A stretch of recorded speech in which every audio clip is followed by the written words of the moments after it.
کہ بے شمار نوجوان جو ہیں انہوں نے بہت بڑے بڑے نقصان کیے ہیں کیونکہ ان کو نالج نہیں تھا. ایسے ہی ہے. اب چائنیز سپلائر کو بھی نہیں پتا کہ پاکستان کے اندر ان کا سٹیٹس کیا ہے. ٹھیک ہے, اب انہوں نے اے بی سی کسی بھی وے سے جو ہے نا انہوں نے پیسے بھیج دیے. جب ان کو پیسے کریڈٹ کارڈ سے یا موصول ہو گئے, انہوں نے وہاں سے جو ہے ان کی مطلوبہ ڈیمانڈ جو ہے وہ بھیج دی. اب وہ مال آ گیا پورٹ کے اوپر, یا مال جو ہے نا وہ آ گیا ایئرپورٹ کے اوپر.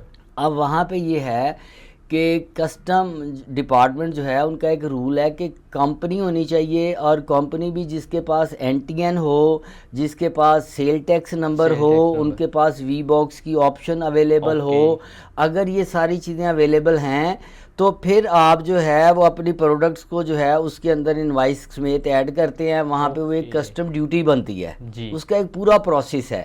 اب وہ کسٹم ڈیوٹی بنے گی, آپ پے کریں گے تو آپ کا مال کلیئر ہو جائے گا.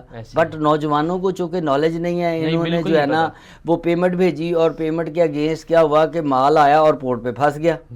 اب وہ اس پہ چاہتے ہوئے یا نہ چاہتے ہوئے بھی کچھ نہیں کر سکتے, کیونکہ وہ کسٹم ڈپارٹمنٹ جو ہے وہ اس مال کو ضبط کر لیتا ہے, کیونکہ اس کے اندر ڈاکومنٹیشن نہیں ہوتی. اب اس میں علی بابا بھی اپنا کوئی رول ادا نہیں کرتا, یا ادر ویب سائٹ جو ہیں, ایون سپلائر جو ہیں وہ بھی اس میں اپنا کوئی رول ادا نہیں کرتے. وہ کہتے ہیں جی آپ نے ہمیں پیمنٹ کیا, ہم نے مال دے دیا. اٹس یور پرابلم کہ آپ کے کنٹری کے رول کیا ہیں, تو یہ تو آپ کو پہلے سمجھنا چاہیے تھے.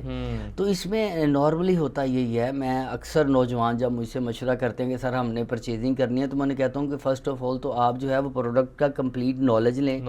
پھر جو ہے ان ویب سائٹوں کے ذریعے آپ وہاں پہ سپلائر فائنڈ کریں. سپلائر سے آپ جو ہے کنورسیشن کریں. کنورسیشن کر کے اس کی اسپیسیفکیشن, اس کی ویڈتھ, اس کی لینتھ, اس کی ہائٹ اور ساری چیزیں جو ہیں آپ ڈیسائیڈ کریں. ڈیسائیڈ کرنے کے بعد یہ ہے کہ آپ وہاں سے کوئی سیمپل منگوائیں پہلے.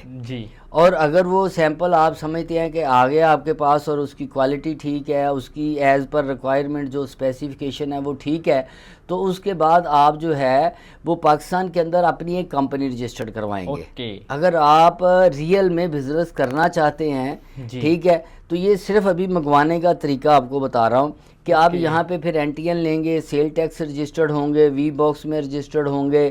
پھر یہ ہوگا کہ آپ کی ایک کمپنی جو ہے وہ یہاں پہ پاکستان میں بلڈ ہو جائے گی.